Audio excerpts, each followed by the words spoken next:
நேசம் நிறைந்த உள்ளத்தால் நீளம் நிறைந்த மணிகண்டத்து ஈசனடியார் பெருமையினை எல்லா உயிரும் துணையெடுத்து தேசமுயதிரு தொண்டத் தொகை முன்பணித்த திருவாலன் பாசமலர்மன் கழல் வணங்க வந்த பிறப்பை வணங்குவான். தூக்கு சீதிரு தொண்டத் தொகை விதி வாக்கினால் சொல்ல வல்ல பிரான் எங்கள் வாக்கிய பயனாம் பதிகுன்றைவால் செக்கிழாரடி சென்னியிருத்துவாம். எல்லாம் வல்ல பெருமான் அர்த்தம் பன்னார் மொழியமுடன் தன் நனாவுடையாருடைய திருவடிகளை வணங்கி அருள் தரும்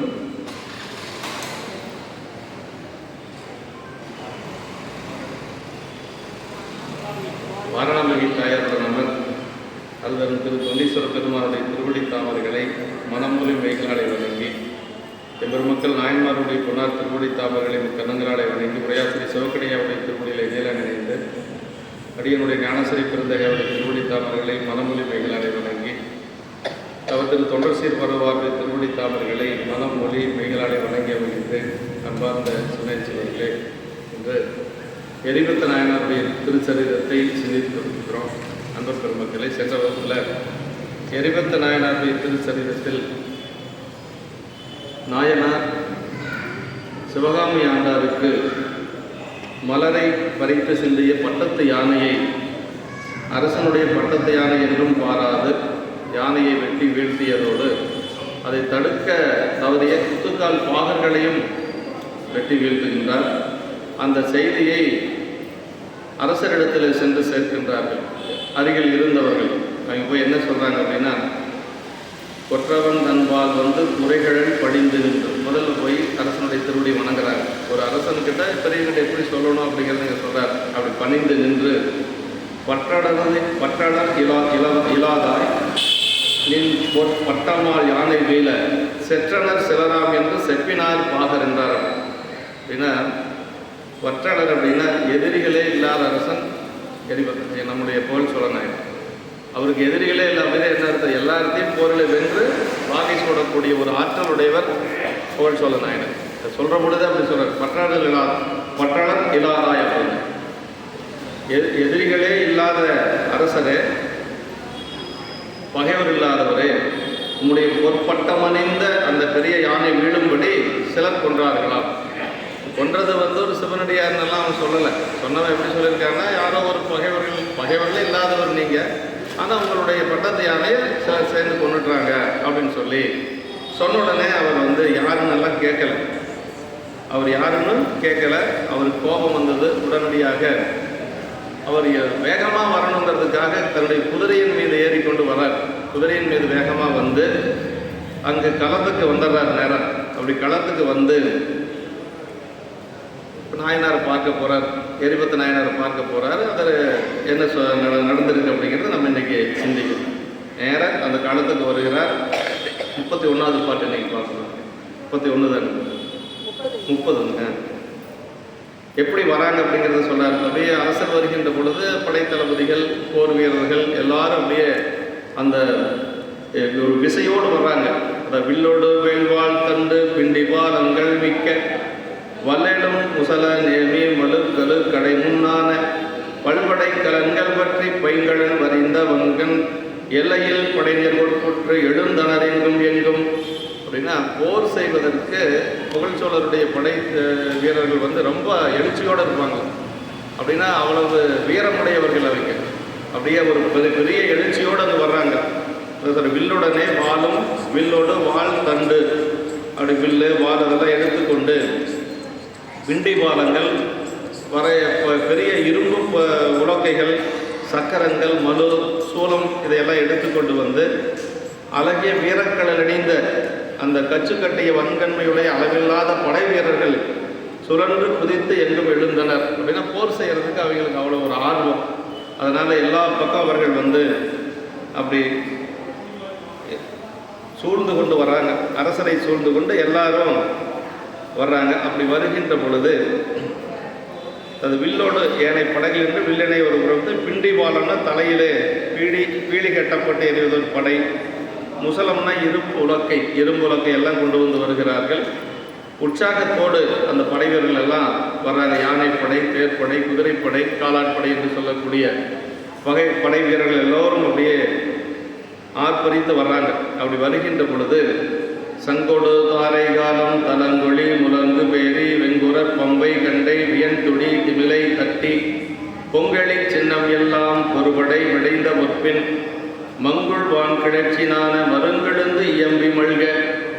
அப்படியே சங்கு தாரைகள் தாளங்கள் இதெல்லாம் மிக்க ஒலி முழங்க, பேரிகைகள் எல்லாம் முழங்க, பொம்பைகள் எல்லாம் அடித்து கொண்டு கண்டை என்று சொல்லக்கூடிய அந்த கருவிகள் எல்லாம், அப்புறம் துடிகள் எல்லாம் இசைத்து கொண்டு திமிலையும் தட்டியும் அந்த பொங்கலை செய்யும் வாத்திய விசேடங்கள் யாவும் கூடிய வகையிலே ஏதாவது போர் படைகள் செல்லுகின்ற பொழுது இதெல்லாம் போர் வீரர்களை உற்சாகப்படுத்துவதற்காக செய்யக்கூடியது. அப்படியெல்லாம் செய்து கொண்டு அந்த மேகங்கள் நிறைந்த ஆகாயத்தின் கிளர்ச்சியும் கீழ்ப்படுமாறு அப்படியே அந்த ஒரு எழுச்சியோடு அந்த எல்லோரும் வருகிறார்கள். ஏன்னா அவர்களுக்கெல்லாம் இப்போ என்ன தெரியுதுன்னா, யாரோ ஒரு எதிரி தான் வந்து, எதிரியே இல்லாத அரசனாக இருந்தாலும் யாரோ ஒரு மாற்று அரசன் வந்து அதை செஞ்சுட்டான் அப்படின்னு சொல்லி எல்லோரும் வராங்க. சங்கொடு சங்கு பேரிகைகள் பொம்பை என்று சொல்லி இதெல்லாம் முழங்கி கொண்டு இருக்கிறது. அப்படி எல்லோரும் ஒரு வேகமாக வருகிறார்கள். அப்படி வருகின்ற பொழுது கூறிய துவைப்பு முட்டும் சுடற்படை ஒலியும் மாவின் தார்மணி இசைப்பும் வேண முழக்கமும் தடந்தேர் சீரும் வீரதம் செதுக்கினார்க்கும் மிக்கெழுந்து ஒன்றாம் இல்லை காருடன் கடைநாள் பொங்கும் கடலென கலித்த அன்றே. கடல் போல அந்த சேனைகள் எல்லாம் வருது. கூறிய துவைப்பு வாத்திய ஓசைகள், தாங்குகின்ற ஒளியுடைய படைக்கலங்கள், குதிரைகளினுடைய கழுத்து மாலை மணிகளுடைய சத்தமெல்லாம் அங்கு கேட்கிறது. யானைகளுடைய முழக்கங்கள் கேட்கிறது. பெரிய தேர்களுடைய ஆரவாரம், படை வீரர்களுடைய ஆர்ப்பு, இதெல்லாம் ஒன்றாக கூடி ஒரு ஊழி காலத்திலே ஊழி பெருமேகம் முழக்குடனே பொங்கும் கடல் போல சத்தம் பெருகியது. இந்த ஒரு 5 பாடல்களும் அந்த படைகள் எல்லாம் எப்படி வந்தது அப்படிங்கிறது சொல்லக்கூடியது. அவ்வளவு படைகள் சோழர்கள்கிட்ட இருந்திருக்கு அப்படிங்கிறத காட்டுறாரு நமக்கு சேக்கிழார் பெருமாள். அவர் சோழர்களுடைய படை என்று சொல்லுவது மிகப்பெரிய பலம் வாய்ந்த ஒரு படை. அந்த காலத்தில் சோழ மன்னர்கள் கங்கை வரைக்கும் சென்று, கங்கை பாயக்கூடிய நம்முடைய வடநாடு வரைக்கும் சென்று அவர்கள் வந்து போர் செய்திருக்கிறாங்க அப்படிங்கிறதுக்கு நமக்கு நிறைய சான்றுகள் தரவுகள் இருக்கு. அதே மாதிரி ஈழத்தில் சென்று அவர்கள் போர் செய்திருக்கிறாங்க. கங்கை கொண்டான், கடாரம் கொண்டான் என்றெல்லாம் வந்து ராஜேந்திர சோழனை சொல்லுவாங்க. அதனால் அவ்வளவு, அதாவது அன்றைய காலகட்டத்தில் சோழ நாடு அப்படின்னு சொன்னால், இப்போ நமக்கு சோழ நாடுன்னா காவிரி பாய்ந்து வளம் செய்யக்கூடியதான் சோழ நாடு. அதுக்கு திருவாரூர், நாகப்பட்டினம், சிதம்பரத்துக்கு இந்த பக்கம் இருக்கக்கூடிய பகுதி தான் இன்றைக்கி சோழ நாடாக நம்ம நினச்சிட்டு இருக்கிறோம். ஆனால் ஆரம்பத்தில் எப்படி இருந்தது அப்படின்னா, கர்நாடகம், கேரளா, தமிழ்நாடு, அப்புறம் வந்து தெற்கு பீகார் வரைக்கும் அவங்களுடைய எல்லை ரொம்ப பரந்த ஒரு நிலப்பரப்பை உடையவர்கள் வந்து சோழர்கள். அப்படி இருக்கக்கூடிய அந்த சோழ சாம்ராஜ்யத்தில் முதலமைச்சராக இருந்தவர் தான் நம்முடைய சேக்கிழார் பெருமாள். அனபாய சக்கரவர்த்தியினுடைய காலத்தில் அவ்வளவு ஆட்சிக்குட்பட்ட பகுதிகள், அவ்வளோ பெரிய சாம்ராஜ்யத்தில் நம்முடைய சேக்கிழார் பெருமான் வந்து முதலமைச்சராக இருந்தார் அப்படிங்கிறது ஒரு பெரிய பெருமை. அது மாதிரி சோழர்கள்கிட்ட அவ்வளவு படை இருந்திருக்கு. அதெல்லாம் சொல்வதற்காக இப்போ எல்லாம் சொல்லிட்டு வர்றார்.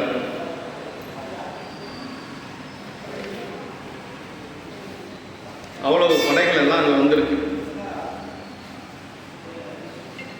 ஊழி காலத்தினுடைய ஒரு ஒளி போல வருகிறது என்று சொல்றார்.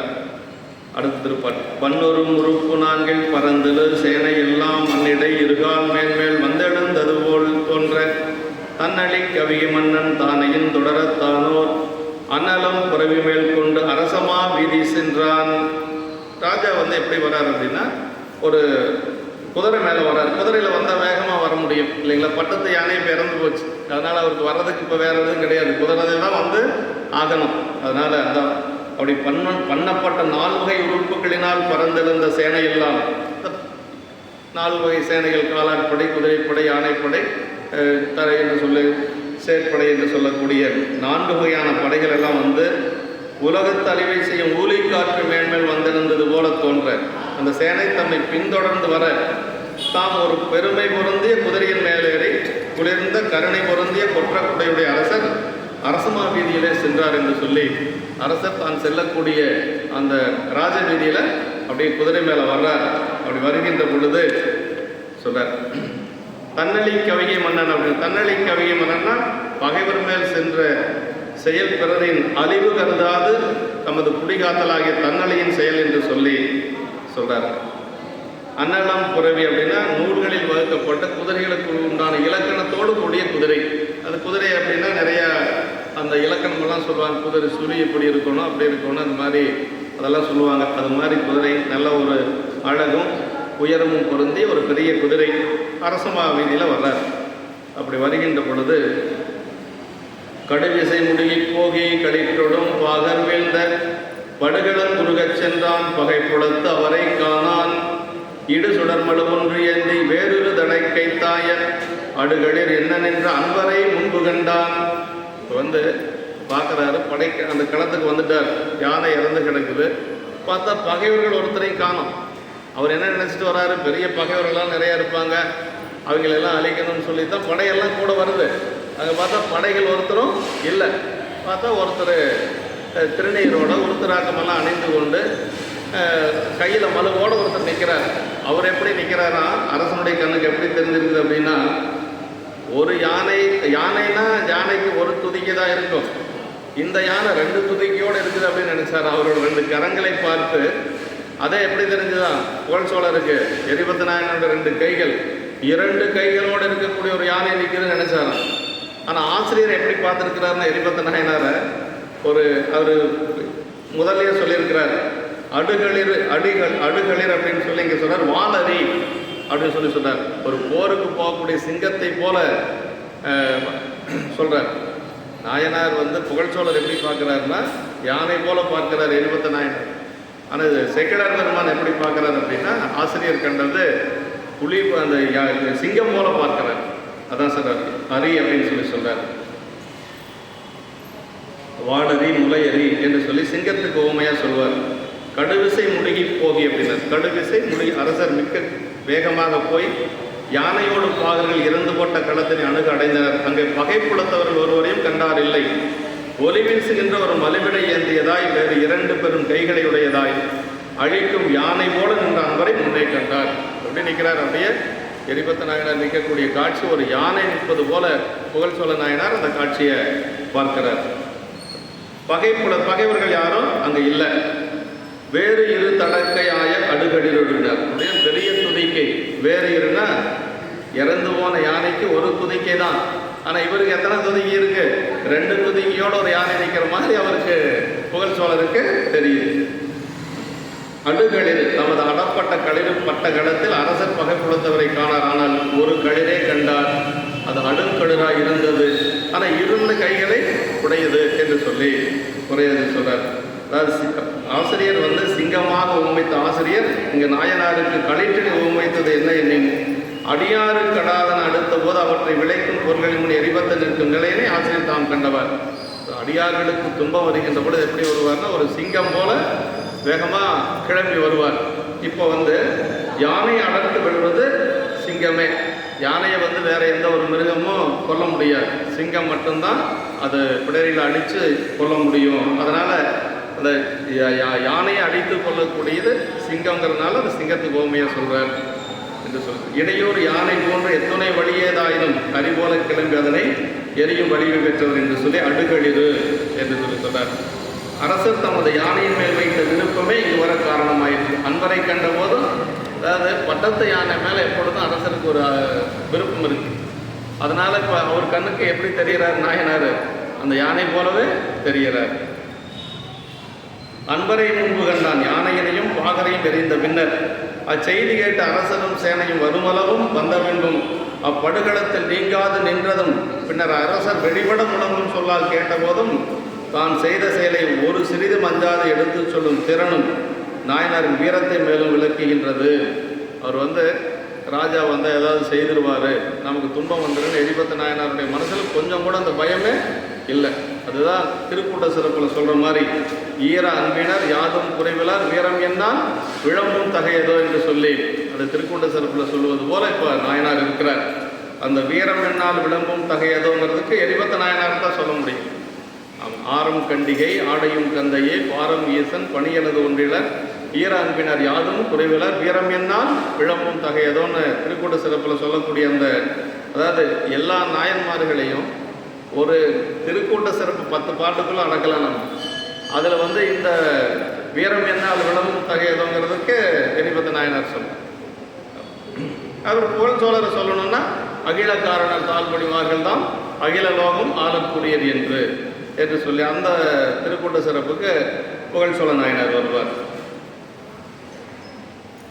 அது அன்பருடைய இலக்கணத்தை இங்கே எரிபத்தரால் வைத்து சிறக்க காண்க என்று சொல்லி, பகைப்புலத்தவர் செயலே இது என உட்கொண்டு பெருஞ்சனத்துடன் வந்த அரசர் அவ்வாறு பகைவர் ஒருவரையும் காணாராய் தம்மால் அன்பு செய்யப்பட்ட தம்பிரான் தமராய் அன்பரையே கண்டார். ஆதலின் இவர் செய்தனர் என்ற கருத்து அரசர் மனத்தில் உதிக்க. இவர் செஞ்சிருப்பாரு, அரசர் கொஞ்சம் கூட நினைக்கவே இல்லை. ஏன்னா அவர் பெருமானுடைய அடியாராக இருக்கிறாரு, அதனால் அவர் செய்திருப்பார் அப்படிங்கிறது கொஞ்சம் கூட அவருக்கு அது நினைவே வரல. அப்போ தான் சொல்கிறாங்க, மற்றவங்கெல்லாம் சொல்கிறாங்க, இவர் புகழ்ச்சோழர் சத்தம் போடுறாரு, யார் செஞ்சது, வென்றவர் யார் அப்படின்னு சொல்லி சத்தம் போடுறாரு. பொன்தவள் அருவி குன்றம் என புரள் கலிற்றின் முன்பு நின்றவர் மன்றுள் என்றும் நிறுத்தமே புரியும் வெள்ளி குன்றவர் அடியாரானார் கொன்றவர் இவரென்றோரான் வென்றவர் யாவரென்றான் வெளிவிடு முழங்கும் சொல்லான். அதாவது பொற்சுண்ணங்கள் நீருடன் கடந்து வருவதற்கிடமாகிய அருவிகளுடைய குன்று போல புரண்ட யானையின் முன்னே நின்றவர். அப்படியே வெட்டப்பட்டு அந்த இது அருவி போல அந்த குருதியெல்லாம் போயிட்டுருக்கு. அப்படி இருக்கக்கூடிய அந்த யானையின் முன்னே நின்றவர் எப்படிப்பட்டவராம்? நின்றவர் மன்றுள் என்றும் நிறுத்தமே புரியும் வெள்ளி குன்றவர் அடியாரானார். கூத்தப்பெருமானுடைய மன்றில் ஆடிக்கொண்டிருக்கக்கூடிய கூத்தப்பெருமானுடைய அடியார். அதனால் அவர் அவரை நினைக்கவே இல்லை, இவர் தான் வெட்டியிருப்பார் அப்படின்னு சொல்லி நினைக்கவே இல்லை. அதனால் என்ன சொல்றார், வென்றவர் யாவர் என்றால் வெளிப்படும் மூலம் அப்படியே சத்தமாக பேசுகிறார். யார்? புகழ்ச்சோழர். யாரையே அது வென்றது, இந்த யானையை அடர்த்தது யார் என்று சொல்லி வேகமாக கேட்கிறார். யானையும் பாகரையும் கொன்றவர் என்று நினைக்க மாட்டார், வென்றவர் யாவர் என்று வெடிபட முழங்கும் சொல்லால் கேட்டனர் அரசர். அங்கே அரசனுக்கு இன்னும் கோபம் அதிகமாயிடுச்சு. அதனால வெடிபடும் சொல்லனால கேட்கிறார். மன்றுனா திரு அம்பலம் இல்லைங்களா, சிதம்பரம். நிறுத்தம்னா அருட்பூத்து. வெள்ளி குன்றுனா கைலை மலை என்று சொன்னார். கையிலை அப்படிங்கிறது வென்றவர் யாவர் என்றான் வெடிபடு முழங்கும் சொல்லான் என்று சொல்லி குன்றவர் அடியார் ஆனார் என்று சொல்லி வெள்ளி குன்றவர் அடியார். வெள்ளி குன்று அப்படின்னா கைலாய மலையை சொல்லக்கூடியது வெள்ளி குன்று. அவர் கூத்து ஏற்றும் இடம் அன்று ஞானமயம் கூத்து அருளும் இன்பமும் ஆகிய நிறைவவர் இருக்கை வெள்ளிமலை. பெருமான் இருக்கக்கூடியது வெள்ளிமலை, கைலாய மலை இல்லைங்களா. ஆனால் அவர் கூத்து ஏற்றுவது நம்முடைய மன்றிலே பெருமான் நம்மெல்லாம் உய்வடைய வேண்டும் என்பதற்காக ஐந்தொழில் கூத்து இயற்றுவார். அதுதான் நமக்கு சொல்லப்படுவது. அவரது அன்பர் ஆதலின் நற்குண நிறைவுடையார் ஆவார் என்பது குறிப்பு. கொன்றவர் இவர் என்று ஓரார். அடியாரா இருக்கிறதுனால இவர் கொன்றிருக்க மாட்டாரு என்று சொல்லி உறுதியாக நம்புறார். வென்றவர் கொன்று விட்டார் ஆதலில் அவ்வளவில் வெற்றி பெற்றாரா எண்ணியவர் என்பார். வென்றவர் யானையை வென்றதுனால, யானையை கொன்றதுனால வென்றவர் அப்படின்னு சொல்லி இந்த இடத்துல சொல்றாருங்க. அடியார் ஆனார் என்று சொல்லி சொல்றார். வெடிபட முழங்கும் சொல்லால் அப்படின்னா ரொம்ப வேகமா கோபத்தோட அங்க கேட்கிறார். அரச நாங்கரளி செய்ய அருகு சென்று அணைந்து பாகர் விரை செய்தார் மாலையோயினின் விரற்கடிற்று எதிரே நிற்கும் திரைசை நீர் உலகின் மன்னர் யாருளார் தீங்கு செய்தார் பரசம் கொண்டு நின்ற இவரென பணிந்து சொன்னார். இப்போதான் அங்கிருந்த ஒரு அமைச்சர் போய் சொல்றார், வேற யாரும் உங்களுக்கு யார் இந்த நாட்டில் எதிரி இருக்கிறாங்க, பகைவர் யாரும் கிடையாது, அந்த பரசு கையில் வச்சிருக்கார் இல்லையா, அவர் தான் இதை செய்தார் என்று சொல்லி பணிவா சொல்றான்.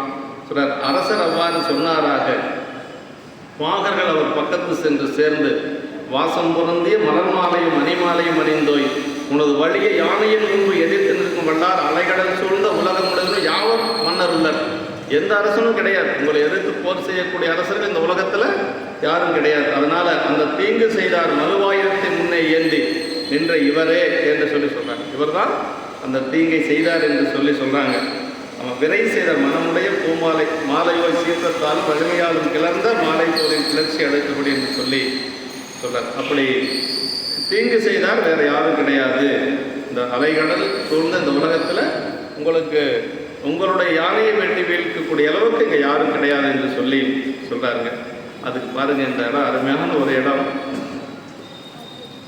ராஜா புகழ் சோழர் பார்க்கிறாரு, அவர் திருநீரை வச்சிருக்கிறார், குருத்தராக்கம் அணிஞ்சிருக்கிறார். அவர் மனசுக்குள்ள என்ன நினைக்கிறார் அப்படின்னா, இன்னும் விசாரிக்கவே இல்லை என்ன நடந்தது என்னென்னலாம் அவருக்கு தெரியாது. இவர் தான் கொண்டாருன்னு மட்டும்தான் சொல்லியிருக்கிறாங்க. ஆனால் ஒரு சிவனடியார் அவர் மேலே எந்த தப்பு இல்லைன்னு முதல்ல முடிவு பண்ணிட்டார். அதான் இந்த பாட்டுங்க. குலையணி காதினானுக்கு அன்பராம் குணத்தின் மிக்கார் விளைவடி நன்றி கொள்ளார் பிழைத்ததுண்டு என்று உட்கொண்டு மலைமத யானை சேனை வரவினை மாற்றி மற்ற உழைவய புறவி மேன் என்று இழிந்தனன் உலக மன்னன் என்று சொல்லி. இன்னும் குதிரையிலிருந்து கீழே இறங்கல, குதிரை மேலதான் உட்கார்ந்துட்டு இருக்கிறார். உட்கார்ந்துட்டு என்ன முடிவு பண்ணிட்டாருன்னா, குலையணி காதினானுக்கு அன்பராம் குணத்தின் மிக்கார் அப்படின்னார். குலையணி காதினான்னா சிவபெருமானுக்கு. சிவபெருமானுக்கு குலை, இன்னொரு காது தோடு. குலை என்று சொல்லுவது ஆண் பாகம், தோடு என்று சொல்லுவது பெண் பாகம். ஏன்னா நம்மளுக்கு சில இதில் நம்முடைய திருச்செங்கோட்டில் அப்படிதான் மாதரு பாகனார் இருக்கிறது. அப்படிதான் வலது பக்க காதில் குலை இருக்கும், இடது பக்க காதில் தோடு இருக்கும். குலை இருப்பது ஆண் பாகம், தோடு இருப்பது பெண் பாகம். தோடும் குலையும் அப்படின்னு சொல்லி நமக்கு திருவாசகம் வருது இல்லைங்களா? அதனால அந்த குலையணி காதினானுக்கு அன்பர், சிவபெருமானுடைய அடியவர். அதனால குணத்தின் மிக்கார் அப்படின்னா நல்ல குணமுடையவராக இருப்பாங்க. பிழைபடி நன்றி கொள்ளார் அப்படின்னா, அப்படின்னா அவர் மேல தப்பு இருக்காது. தவறு எந்த பக்கம் இருக்கோ நம்ம பக்கம்தான் இருக்குன்னா அப்போ முடிவு பண்ணி விசாரிக்கவெல்லாம் இல்லை, ஒன்றும் அவரே முடிவு பண்ணிட்டார். ஏன்னா அடியார்கள் கிட்ட அவ்வளவு அன்போடு இருக்கக்கூடிய ஒரு அரசர் புகழ் சொல்லணும். ஏன்னா ஒரு அடியார் போருக்கு சென்று தன்னுடைய படை தளபதிகள் அரசனை வென்று அங்கிருந்த படைவீரர்களுடைய தலையெல்லாம் கொய்து கொண்டு வருவாங்க. எப்பொழுதும் அது உண்டு. அப்படி கொய்து கொண்டு வருகின்ற பொழுது அந்த தலையெல்லாம் அப்படி அடுக்கி வச்சிருக்கிறாங்க. அப்படி அந்த அடுக்கி வச்சிருக்கக்கூடிய தலையில ஒரு தலையில சடை இருக்கும், சும்மா ஒரு சின்ன சடை இருக்கும். அதை பார்த்துடுறாரு அவர். அப்படி அதை பார்த்த உடனே ஒரு சிவனடியாரை கொண்டுட்டாங்க. இதுக்கு பிராயச்சித்தை என்ன அப்படின்னா, சும்மா ஏதோ ஒரு சாங்கியத்துக்கு ஏதோ பண்றது இல்லை. அந்த சிவனடியாரை கொன்றதுனால அதற்கு காரணமானது நம்ம தான் இல்லையா? நான் தான் அரசன், அதனால் என்னுடைய உயிரை நான் அதை கொடுத்தாகணும் அப்படின்னு சொல்லி அப்பவே முடிவு பண்ணுறாரு. என்ன செய்கிறாரு, அதை ஒரு தங்க தாம்பாளத்தில் அப்படி வச்சு தலைமையில தூக்கி வச்சுட்டு எரி மூட்டி அந்த எரிய வளமாக அஞ்செழுத்த சொல்லி எரிய வளமாக அந்த தட்டை தலைமையில வச்சுட்டு உள்ளே இறங்கினவர் தான் புகழ் சோழ நாயனர். அது இது அந்த சரியத்தில் இருக்கு, புகழ் சோழ நாயனருடைய சரியத்தில் இருக்கு. அப்போ ஒரு சிவனடியாருக்கு அவர் செய்யலை, அந்த தவறை அவர் செய்யலை, அவருடைய படைத்தளபதிகள் தான் செய்கிறாங்க. ஆனால் ஒரு சிவனடியாருக்கு இந்த மாதிரி ஆயிடுச்சு அப்படின்னு சொல்லி அதுக்கு பிராயச்சித்தமாக என்ன செய்கிறாரு, தன்னுடைய உயிரையே அதற்கு ஏன்னா அதுக்கு மேலே பிராயச்சித்தம் கிடையாதுங்க. தன்னுடைய உயிரை கொடுப்பதற்கு மேலே எந்த ஒரு இதுவும் இல்லை. அதனால் அப்படி இருக்கக்கூடியவர் புகழ்ச்சோழர். அதனால் இப்போ பார்த்த உடனே என்ன முடிவு பண்ணிட்டார்னா, அவர் சிவனடியாராக இருக்கிறார், நல்ல குணத்தை உடையவர், அவர் மேலே எந்த தவறு இருக்காது, நம்ம பக்கம்தான் தவறு இருக்கும் என்று சொல்லி அதான் பிழைபடி நன்றி கொள்ளார் பிழைத்ததுண்டு என்று உட்கொண்டு மலைமத யானை சேனை வரைவனை மாற்றி மற்ற உலைவய புறவி மேன் என்று இழிந்தனன் உலக மன்னன். அப்படியே மேலிருந்து இறங்கி வரல மெதுவாக அப்படி எட்டி குதிக்கிறார். இழிந்தனன் அப்படின்னா வேகமாக கீழே குதிக்கிறது. அப்புறம் இப்போ தான் அந்த களத்துக்கே அவர்கிட்ட போய் பேச போகிறார். குலையணி காதினான சிவபெருமான், குலை சங்க குலை என்று சொல்லி இறைவனது திருவுருவத்தில் ஆண்பாகம் வளப்பாகும் வளக்காதில் அணிந்த குலை வலிய வீரம் பற்றிய மரக்கருணை குறிக்கும். அவன் அன்பராகி இவரும் பிழை நீக்கும் மரக்கருணையால் இது செய்தாராதல் வேண்டும் என்று சொல்லி குணத்தின் மிக்கார் அப்படின்னா கருணை குணத்தின் மிக்கவர் என்று சொல்லி இந்த குணத்தால் மிக்கவராதல் பிழை கண்டல்லாது கொள்ளுதலை செய்யார் என்று சொல்லி நல்ல குணத்தை உடையவர்கள், அதனால அவங்க மேல தவறு இருக்காது என்று சொல்லி உடனே முடிவு பண்றார். ஆமாம், அப்படி முடிவு பண்ண உடனேயே அவ்வுயிர் மேல பிழைத்தது உண்டு, பிழை நேர்ந்தது உண்டாம். இது கருதல் அளவையால் போன முடிவு. அதாவது ஒரு அனுமானமா, சரி அவர் மேல எந்த தவறு இருக்காது, நம்ம பக்கம்தான் தவறு இருக்குன்னு ஒரு அனுமானத்துல ராஜா முடிவு பண்ணிக்கிறார். புகழ் சோழர் முடிவு பண்ணிக்கிறார். மேல் நின்று இழிந்தனன் அப்படின்னார். கீழே இறங்கினார். தான் மேற்கொண்டு வந்த அளவில் சீக்கிரமாய் தலை நிமிர்ந்த நிலை நின்றும் தனிந்து இறங்கிய நிலையினை அடைந்தனர் என்று சொல்லி உலக மன்னன்னா, அதாவது உலகத்தாருக்கு மன்னனாவதன்றி தொண்டர் எடுத்து தாழ்ந்தவர் என்பது குறிப்பு. உலகத்தாருக்கு தான் மன்னனே ஒழிய அடியார்களுக்கு எப்படி ரொம்ப தாழ்ந்திருப்பார், ரொம்ப தாழ்வா பணிவா இருப்பார் அப்படின்னு சொல்லி சொல்றார். சிறுத்தொண்ட நாயனார் குணத்தில் சொல்றார் இல்லைங்களா? சிறுத்தொண்ட நாயனார் ஒரு பெரிய படை தளபதி இல்லைங்களா? பெரிய படை தளபதி. அவருடைய பெயர் பரஞ்சோதியார். சிறுத்தொண்டர்னு ஏன் பெயர் வந்ததுங்கிறது சேக்கிழ பெருமான் சொல்றாருங்க. நாதன் அடியார் தம்மை நயப்பாட்டு வழிபாட்டால் மேதகை யாரவர் முன்பு மிகச்சிறியராய் அடைந்தார் ஆதலினார் சிறுத்தொண்டர் என நிகழ்ந்தார் அவனியின் மேல் அப்படின்னு. அவருக்கு சிறுத்தொண்டர்னு ஏன் பெயர் வந்ததுன்னா, அவர் ஒரு படைத்தளபதி எப்படி இருப்பார், நல்லா ஆஜானுபாகவாக இருப்பார் இல்லைங்களா. அவர் அப்படி இருக்கக்கூடியவர் அடியாரில் கண்டார் அப்படி கூணி குறுகி இருப்பார். அதனால் அவருக்கு பேர் சிறு தொண்டர். நாதன் அடியார் நம்மை நயப்பாட்டு வழிபாட்டால் மேதக யாரவன் முன்பு மிகச்சிறியராய் அடைந்தார், ஆதலினார் சிறு தொண்டர் என்ன நிகழ்ந்தார் அவனையும் மேல் அப்படின்னு சொல்லுவோம். அப்படி இந்த இடத்துல வந்து அவர் உலக மன்னனாக இருந்தாலும், ஏன் உலக மன்னன் சொல்லாமல்ல, உலக மன்னன் என்னன்னா உலகில் இருக்கக்கூடியவர்களுக்கு தான் மன்னன், அடியார்களுக்கு அவர் வந்து அடிமையாக இருந்தவர் தான் என்று சொல்லி சொல்றார். கவியை மன்னன் என்று சொல்லி சொல்றார். அளவில் சீற்றம் கொண்டு எழுந்து வந்த மன்னனுக்கு இச்செயல் அன்பர் செய்தார் என்று அறிந்தவுடனே அத்தனை சீற்றமும் மாறி சிவ அபராதத்தில் அச்சமிக்கது எஞ்ஞான்றும் பிறடாத அவரது அன்பு நெறி ஒழுக்கத்தின்மையினை காட்டுவது. அதாவது ஒரு அடியாருக்கு இந்த மாதிரி ஆயிடுச்சு என்று சொல்லி இப்போ வருத்தத்தில் இருக்கிறார். யானை இறந்து போச்சுங்கிறத விட ஒரு அடியாருக்கு துன்பமாயிடுச்சு அப்படின்னு சொல்லி சொல்றார். இப்போ என்ன நினைக்கிறார் அப்படின்னா, இப்படிப்பட்ட இந்த அடியார் அந்த யானைக்கு பக்கத்தில் போகிற பொழுது அவருடைய உயிருக்கு ஏதாவது ஆயிருந்தால் என்ன செய்யறது, அப்படி ஒன்றும் ஆகாதுன்றதுக்கு நான் பெரிய தவம் செஞ்சவன் என்று சொல்லி அந்த இடத்துல ஒரு மகிழ்ச்சி அவருக்கு. ஆமாம், மைத்தடங்குன்று போலும் மதக்களிற்று எதிரே இந்த மெய்த்தவர் சென்ற போது வேறொன்றும் புகுதாவிட்ட அத்தவம் உடையே நானேன் அம்பலவானர் அன்பர் இத்தனை முடிய கட்டேன் எங்கோடோ பிழை என்று அஞ்சி, நல்ல வேலை அவருக்கு ஏதோ ஆகாமல் இருந்தது என்று சொல்லி அப்படியே அஞ்சினாராம். மைத்தடம் குன்று போல, அப்படியே ஒரு பெரிய கரிய குன்று போல, ஒரு பெரிய மலை போல இந்த யானை இருக்குது. அப்படிப்பட்ட யானையின் முன்னே இந்த மெய்த்தவர் போயினவர், மெய்த்தவர் அப்படின்னா திருவேடத்தோடு இருக்கிறதுனால மெய்த்தவ வேடமே மெய்ப்பொருள் என்று தொழுது வென்றார் என்று சொல்லி மெய்ப்பொருள் நாயனார் குணத்தில் வருது. இப்போ அந்த வேடத்துக்கு பேர் தான் மெய்த்தவ வேடம் அப்படின்னு சொல்லி சொல்றது. அப்படி அந்த மெய்த்தவர் போயின போது வேறு ஒன்றும் நிகழாமல் விட்டதாக இந்த தவமுடைய நாயனேன், அவருக்கு எந்த ஒரு துன்பம் வரல, பரவாயில்ல, நான் ஒரு பெரிய தவம் செஞ்சுருக்கணும். பாருங்க, யானை இறந்து போச்சுங்கிறதெல்லாம் இப்போ அவருக்கு போயிடுச்சு, பட்டத்து யானை இறந்து கிடக்குதுங்கிறதெல்லாம் போயிடுச்சு. ஒரு அடியாருக்கு இப்படி துன்பம் வர அளவுக்கு நம்ம நடந்துட்டோமே என்று சொல்லி மனசு வருத்தத்தில் இப்போ பேசுகிறார் அவர். அப்படி அம்பலமுடையாரது அடியாராகின்றவர் இத்தனை முனிவு கொள்ளும்படி என்ன பிழம்பலை நேர்ந்ததோ ஓ கெட்டேன் என்று பயம் கொண்டவராய், அப்படி இந்த அடியார் வந்து இந்த மாதிரி ஒரு பட்டத்து யானையை கொல்லக்கூடிய அளவுக்கு என்ன நிகழ்ந்ததோ தெரியலையே என்று சொல்லி அவருக்கு வந்து மனசுக்குள்ள இப்போ ஒரு பயம். மைத்தடம் குன்று போலும், யானை எறிந்து விடுவதற்கு முன்னர், அதாவது அது எப்படி இருக்குது அப்படின்னா ஒரு பெரிய மலை போல இருக்குது என்று சொல்லி சொன்னார். மெய்த்தவர் ஆணில் உடையாரை வழிபடும் தொழிலராகி இறையவருக்கு உரிமை கொண்டாருக்கு தொண்டு செய்வார் ஆதலானும் பலமறை பரசும் தூய பரசும் எடுக்க பெற்றார் ஆதலானும் இவரை கண்டபோதே இவர் வந்து மெய்த்தவர் என்று சொல்லி சொல்றார்.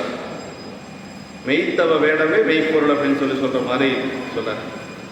வேறொன்றும் அப்படின்னா வேறு ஏதோ நன்மைக்கு மாறாகிய, அதாவது தீங்குன்னு சொல்லக்கூடாது, அவருக்கு மனசு வரல. அடியார்களுக்கு வரக்கூடிய துன்பத்தை சேக்கிழார் பெருமான் பல இடங்களில் நம்ம பார்த்துருக்கிற சொல்ல மாட்டார்.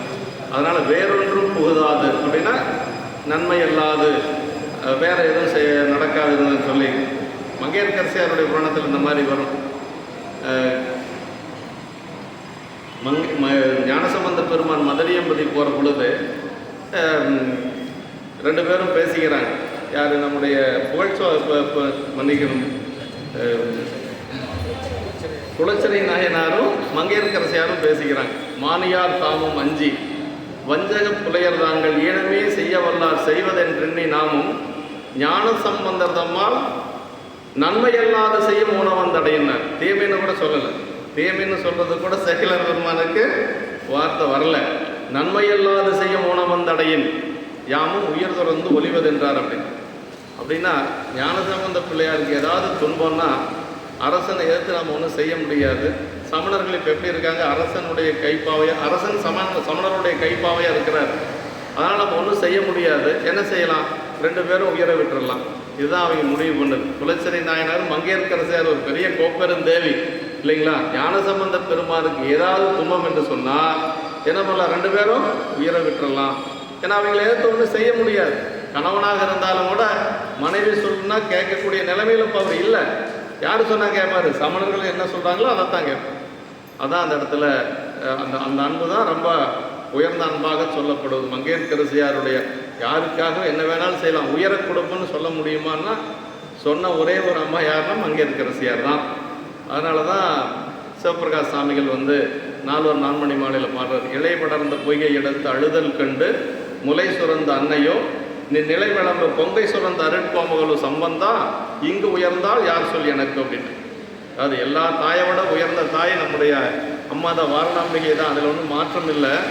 ஆனால் இந்த இடத்துல அப்படின்னா சீர்காழி பதியில் அந்த குளக்கரையில் சாமி சொல்கிறார், அந்த குழந்தை இப்போ ஞானசம்பந்த பிள்ளையார் அழுதுட்டுருக்கிறார்.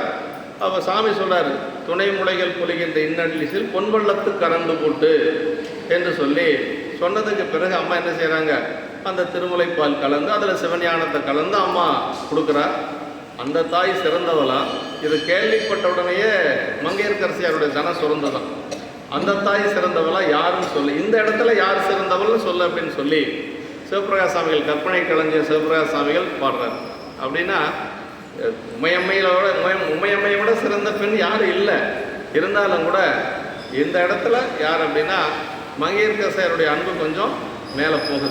ஏன்னா கேள்விப்பட்ட உடனேயே தன சுரந்ததான் மங்கையர்க்கரசி. இந்த செய்தியை கேள்விப்பட்ட உடனே அப்படி சொல்லுவார். அது மாதிரி அந்த அன்பு அப்படிங்கிறது அந்த இடத்துல காட்டுறாரு.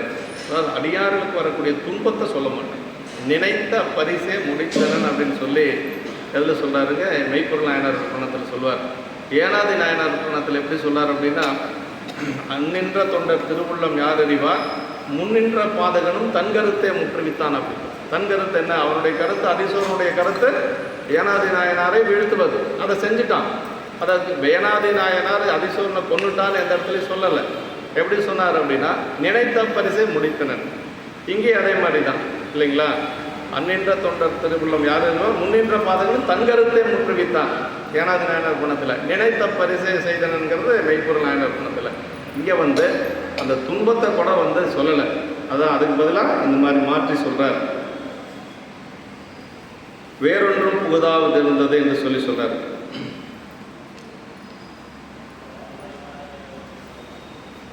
வேறொன்றும் புகுதாவிட்டது அத்தமும் உடைய நானேன் என்று சொல்லி கெட்டேன் என்று சொல்லி சொல்றாரு.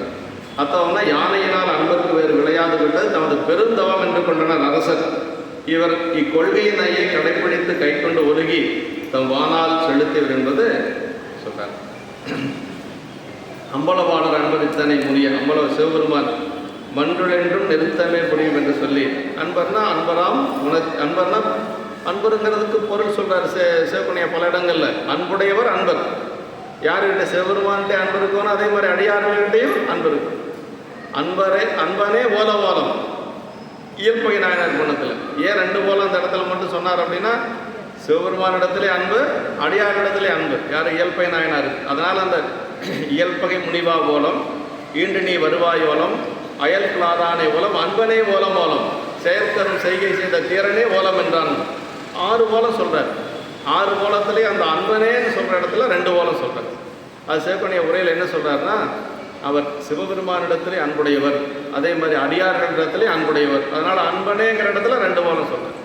அன்பனேன்னா அன்புடையவனேன்னு அர்த்தம், வேற ஒன்று. அம்பலவாணர் இத்தனை முனி அப்படின்னு எங்கோலோ பிழை அன்பர் செய்த பெரும் தண்டனைக்கு காரணமாக இருந்தது பெரும் பிழையாக வேண்டும், அதுதான் யாதோ முன்னரும் எங்கும் அன்பர் என்றதனால் என்று சொல்லி சொல்றார். ஈசனிடத்து அன்புடையார் எவ்வுயிருக்கும் அன்புடைய, ஈசனுக்கு அன்பில்லார் எவ்வுயிருக்கும் அன்பில்லார் என்று சொல்லி சிவஞான சித்தியார் சொல்ற மாதிரி, அவருக்கு இவ்வளவு அன்பு புகழ் சொல்ல நாயனாருக்கு அடியார் மேலே இருக்கிறது என்ன அர்த்தம், பெருமான் மேலே அளவற்ற அன்பு இருக்குன்னு அர்த்தங்க. ஒருத்தர் பல இடங்கள்ல சொல்லுவாங்க, சிவபுண்ணிய உரையில் சொல்றாரு, ஒருத்தர் பெருமான் மேலே எவ்வளோ அன்பு வச்சிருக்கிறாங்க அப்படிங்கிறத நம்ம எப்படி தெரிஞ்சுக்கலாம்னா, அடியார்கள் மேலே எவ்வளோ அன்பு வச்சிருக்கிறாங்களோ அதுதான் அளவுகோல். இப்போ அவர்கிட்ட போய் நம்ம தொண்டீஸ்வர பெருமான்கிட்ட எவ்வளோ அன்பு இருக்குன்னு யாருக்கும் நம்ம கண்டுபிடிக்க முடியாது. எவ்வளோ வேணாலும் அன்பு இருக்கலாம்.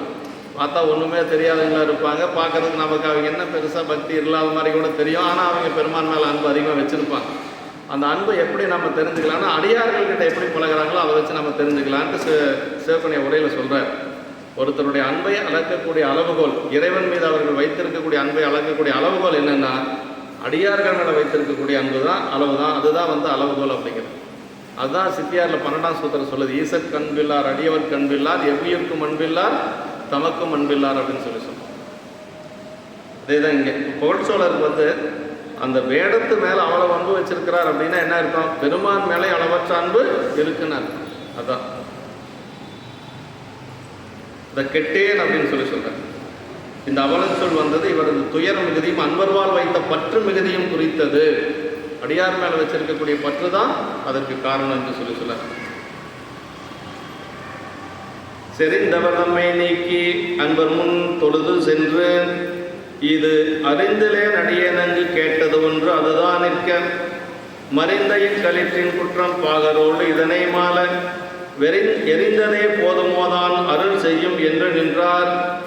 இந்த யானை செய்த குற்றத்துக்கு இது போதுமா, இல்லை வேற ஏதாவது இன்னும் நீங்க செய்யணும்னு நினைக்கிறீங்களா அப்படின்னு அரசர் போய் பணிவான்னு கேட்கிறார்.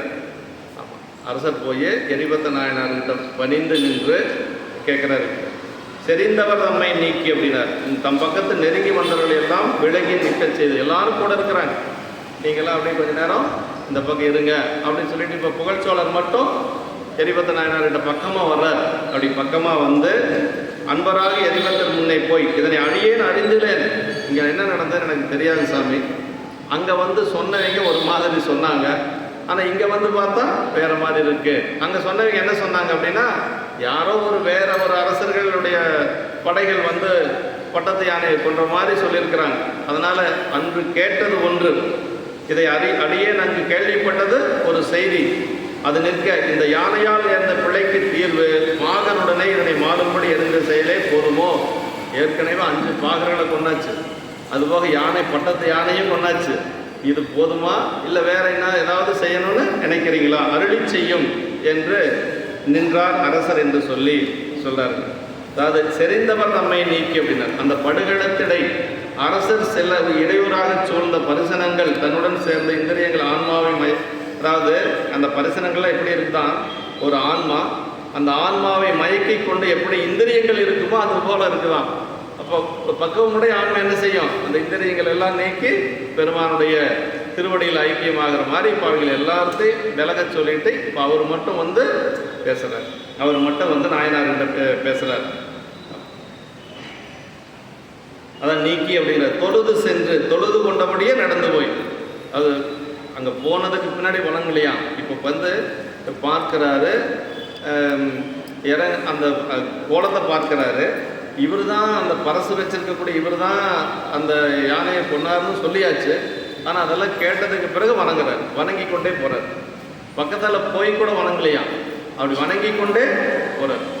எப்படி நம்முடைய மெய்ப்பொருள் நாயனாருடைய புராணத்தில் வந்திருக்கிறது ஒரு அடியார் அப்படின்னு தெரிஞ்ச உடனே அப்படி குவித்த செங்கை கொண்டு எழுந்துப்பார் சேக்கிழார் பெருமாள். படுக்கையில் இருக்கிறாரு, படுக்கையில் இருக்கிற பொழுது அவன் உள்ளே போகிறான் முத்தநாதன்.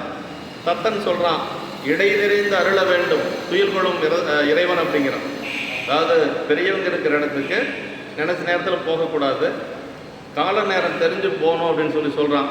இவன் என்ன சொல்கிறான்னா, அதெல்லாம் முடியாது, நான் ஒரு ஆகம நூலை கொண்டு வந்திருக்கிறேன், அதை அவருக்கு சொல்லணும், நீ தள்ளு அப்படின்னு சொல்லி அவனை தள்ளி விட்டுட்டு விலக்கிட்டு உள்ள தப்புன்னு உள்ளே போயார். அப்படி உள்ளே போய் அம்மா உட்காந்துருக்காங்க, அவர் படுத்திருக்கிறார், இறைவர் அவர் அரசர் படுத்திருக்கிறார், அம்மா அந்த கட்டில் உட்காந்துருக்கிறாங்க. அந்த ஒரு நாகரிகம் கூட இல்லாத அவன் உள்ளே போகிறான். உள்ளே போகிற பொழுதே தத்தனுக்கு தெரியும் ஏதோ நடக்க போகுது அப்படின்னு தெரியும், ரொம்ப உஷாராக தான் இருக்கிறான். அப்படி உள்ளே போன உடனேயே அவர் எழுந்திருச்சுக்கிறார். எழுந்து வந்தது சிவனடியார்னு வேடத்தோடு இருக்கிறான் முத்தநாதன். அதனால் எப்படி எந்திரிச்சார் அப்படிங்கிறத சேக்கிழார் பெருமான் அங்கே சொல்கிறாருங்க. எந்திரிச்ச பின்னாடி வணங்கலையா, வணங்கிட்டு அப்புறமே எந்திரிச்சாராம். அது யாராலையும் முடியாதுங்க. 2 கையையும் வந்து தலை மேலே கூப்பி கொண்டு படுக்கையிலிருந்து எந்திரிக்கிறது அப்படின்னா யாராலையும் முடியாது. மெய்ப்பொருள் நாயனார் அப்படி தான் எந்திரிச்சிருக்கிறார். அண்டர் நாயகனார் தொண்டராம் என்று குவித்த செங்கை கொண்டு எழுந்து அப்படின்னு சொல்லி சேக்கிழார் பெருமான் கொள்கையின் வணங்கி நின்று அப்படிம்பார் சேக்கிழார் பெருமான். அப்படின்னா அவங்களுக்கு அந்த வேடத்து மேலே அந்த அடியார் மேலே அரசர்களாக இருந்தாலும் கூட எவ்வளவு அன்பு இருந்திருக்குது அப்படிங்கிறத நம்ம கொஞ்சம் நினச்சி பார்க்கணும். ஆமாம், அதாவது அந்த வணங்கக்கூடிய செயல் வந்து கொஞ்சம் கூட தாமதமாகக்கூடாது அப்படின்னு. இப்போ இவர் தான் யானையை கொன்றாருன்னு சொல்லியாச்சு, பட்டத்து யானையை கொன்றாரு, ஆனால் பக்கத்தில் போய் கூட வணங்கலையா, அப்படி தூரத்துக்கு வணங்கி கொண்டே பக்கத்தில் போ, அப்படி வணங்கி கொண்டே போகிறார். தொழுது சென்று என்று சொல்லி அப்பர் சுவாமிகள் அதே மாதிரி தாங்க, நம்ம பல முறை சிந்திச்சிருக்கிறோம். முதல் சந்திப்பில் அப்பர் சுவாமிகள் சீர்காழியிலிருந்து சீர்காழியில் தான் அவர் கேள்விப்படுறார் இல்லையா. ஞானசம்பந்தம் அது வரைக்கும் யாருன்னு அவருக்கு தெரியாது. சேக்கிழ பெருமான் அழகா சொல்வார், கடையுகத்தில் ஆலியின் மேல் மிதந்த திரு கருமலத்தில் விடையுகைத்தார் திருவருளால் வெப்பரையன் பாவை திருமுலை பாலுடும் அடைய நிறை சிவம் பெருக வளர்ஞானம் துளைத்தோட்டு அமுது செய்த உடையமறைப்புடையார் திருவார்த்தை அடியார்கள் உரைப்ப கேட்டார் அப்படின்னார். அது வரைக்கும் அவருக்கு தெரியாது. அடியார்கள் சொல்றாங்க இந்த மாதிரி ஒரு ஞானசம்பந்த பெருமான், ஞானசம்பந்தன் ஒரு குழந்தை, 3 வயது குழந்தை, உமையம்மையுடைய திருமுலை பாலுண்டு பல அற்புதங்கள் எல்லாம் செய்து கொண்டு வருகிறது, அப்படியே அதிகமாக பாடுது அப்படின்னு சொன்ன உடனேயே அவருக்கு பார்க்கணுன்னு ஆசை வந்துடுது. அப்படியே அவர் மனசுல வந்து அன்பு பெருகுது. அப்போதான் அப்பொழுதே அம்பலத்தில் ஆடுகின்ற கலல் வணங்கி அப்படி சேக்கிழ பெருமான் அப்படியே போறார். சீர்காழியிலிருந்து இந்த மன்னிக்கணும் சிதம்பரத்திலிருந்து சீர்காழி போறார். எப்படி போனார் அப்படின்னா தொழுது கரத்தோடு நீரு துதைந்த கோலம் அப்படிங்கிறார் சேக்கிழ பெருமான். அப்போ கையை தூக்கி வச்சவர் தாங்க. எங்க சிதம்பரத்தில் கையை தூக்கி வச்சவர் சீர்காழி போய் சேர்ற வரைக்கும் கையை கீழே போடல. அதை எப்படி சான்று சொல்லலாம்னா இந்த பாட்டில் என்ன சொல்றாருன்னா, புறப்படுற பொழுது என்ன பாட்டு சொல்றாருன்னா, தொழுது கரத்தோடு நீரு துதைந்த கோலம் கண்டவர்கள் மனம் கசிந்து கருணைபுரம் பொழிந்தெளிய தென்திரை வாய் கல்வதற்குள் உகந்தேறும் திருநாவுக்கரசர்தாமும் வன்தமிழால் எழுதுமறை மொழிந்தவரான் திருப்புகழை மருந்து சேர்ந்தார். இவர் போய் சேர்ந்தது இங்கே புறப்பட்டது தொழுது கரத்தோடு நீரு துதைந்த தொண்டர் குலாம் புடைசூழ தொழுது கரத்தோடு நீரு துதைந்த கோலம். அங்கே போய் சேர்ந்ததை எப்படி சொன்னார் தெரியுங்களா? தொழுது அனைவுற்ற ஆண்ட அரசு தொண்டர் குலாத்திடை சென்று பழுதில் பெறும் காதலுடன் அடிபணிய பணிந்தவர்கள் கரங்கள் பற்றி விடையின் மேல் வருவார் தம்மை அழுது அழைத்து கொண்டவர் தான் அவ்வாறே என்ன அவரும் அடியேன் என்றார் அப்படின்னார். சான்று தானே. இங்கே புறப்படுற பொழுது தொழுதுகரன்னாரு, அங்கே போய் சேர்ந்த பொழுது தொழுதுகரன். அப்போ 20 கிலோமீட்டர் தொலைவு ஒரு வயசானவர் நடந்து போகிறது எத்தனை மணி நேரம் ஆயிருக்கு? குறைஞ்சபட்சம் ஒரு 5 மணி நேரம் ஆயிருக்கு இல்லைங்களா? அப்படி 5 மணி நேரம் கையை கூப்பினவர் வணங்கி கொண்டே போறார். அவ்வளோ அன்பு ஞானசம்பந்த பெருமானை வணங்கி கொண்டே போறார் நம்முடைய நாவுக்கரசு பெருமான் அப்படிங்கிறது பெரிய புராணத்தில் பார்த்தோம். அது மாதிரி அந்த அடியார்கள் மேலே இருக்கக்கூடிய அன்பின் காரணமாக, பிள்ளையார் மேலே வச்சிருக்கக்கூடிய அன்பின் காரணமாக நாவுக்கரசு பெருமானுக்கு அந்த சலிப்பெல்லாம் ஒன்றும் தெரியலை. இங்கே எப்படி புறப்பட்டாரோ அது மாதிரி அங்கே போய் சேர்றார். பொய்ப்பிறவி பிணியோ அப்பொழுதே அம்பலத்தில் ஆடுகின்ற கலல் வணங்கிப்பார். எப்போ கேள்விப்பட்டாரோ அப்பவே புறப்பட்டார். அப்பொழுதே அம்பலத்தில் ஆடுகின்ற கலல் வணங்கி பொய்ப்பிறவி பிணியோட்டம் திருவீதி புரண்டு வலங்கொண்டு போந்தார் அப்படிம்பார். அப்படி நடந்து போகலையாம். அப்படி சீர்காழி அந்த சிதம்பர எல்லையில தாண்டுகின்ற வரைக்கும் உடம்பால் அப்படி புரண்டு வந்தார் என்று சொல்லி சேக்கிழ பெருமான் சொல்வார். அதுவும் எப்படிப்பட்ட திருவீதியாம்? பொய்ப்பிறவி பிணியோட்டும் திருவீதியினர், மாதவங்கள் நல்கும் திருவீதின்னு ஞானசம்பந்த பெருமான் புராணத்தில் சொன்னார். மாதவங்கள் நல்கும் திருவீதி, இந்த 4 வீதியுமே மாதவம் செய்தது என்று சொல்லி பெரிய புராணத்தில் சொல்லப்பட்டிருக்கு. இப்போ அப்படி தொழுது சென்று என்று சொல்லி சொல்றார். தொழுது கொண்டபடியே நடந்து போய் சென்று தொழுது எண்ணாது இவ்வாறு கூடியது அடியவர் வாழ் இவர் ஒழுகி பயின்ற பண்பும் பணிவும் குறித்தது அப்படின்னார். இதுதான் ரொம்ப முக்கியங்க. அதாவது சிவக்கணியா உரையில் மட்டும்தான் இந்த மாதிரி நுட்பங்கள் எல்லாம் நம்ம பார்க்க முடியும், வேற எங்கேயும் பார்க்க முடியாதுங்க. அங்கே போய் வணங்கினார்னு சொல்லிட்டு போகலாம், ஆனால் அப்படி அல்ல, வணங்கி கொண்டே சென்றார் அப்படிங்கிறது தான் சிறப்பு. திருக்குறளில் வரும்பார், மனையறத்தில் ஒரு பாடல் வரும், தெய்வம் தொழால் கொடுனன் தொழுதெழுவாள் அப்படின்னு. அதாவது கடவுளையே ஒருத்தி வணங்க மாட்டாளாம், ஆனால் தன்னுடைய கணவனை வந்து எந்திரிச்ச முன்னாடி வணங்கி கொண்டே எந்திரிப்பாள். எந்திரிக்கிறதுக்கு முன்னாடியே தொழுது எழுவாள் அப்படின்பார். தெய்வம் தொழால் கொடுனன் தொழுதெழுவாள் பெய்யன பெய்யும் மழை அப்படின்னார். அந்த பெண் வந்து மழை பெய்யணும்னு சொன்னால் மழை பெய்யுமா அப்படி வள்ளுவ பெருமான் சொல்லியிருக்கிறார். அது மாதிரி தொழுது எழுவது அப்படிங்கிறது எல்லாத்துக்கும் வராது.